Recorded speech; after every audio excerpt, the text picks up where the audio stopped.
পড়ন্ত বিকেলের রোদ রাজের অফিসের টেবিলে এসে পড়েছে। আর আজকে টেবিলে বসে আমি পড়াশোনা করছিলাম। বিছানায় বসে পড়তে একদমই ভালো লাগে না, প্রচণ্ড ঘুম পায়। আর টেবিলে বসে পড়লে তাও ৩-৪ ঘন্টা একটানা পড়া যায়।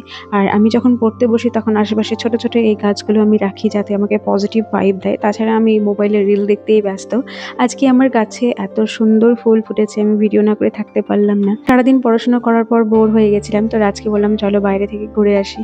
আর ঘুরতে যাওয়া মানেই আমার বিরিয়ানি খাওয়ার ইচ্ছা। কাজে সচরাচর ক্যামেরার সামনে আসতে ভালো লাগে না, তাই জোর জবরদস্তি করে একটু ভিডিও বানাচ্ছিলাম, তাও আবার ওকে খাওয়াচ্ছিলাম। ও খুবই ইরিটেট ফিল করছিল, আমাকে বলছিল আমাকে ছাড়া তুমি ভিডিও বানাতেই পারো না।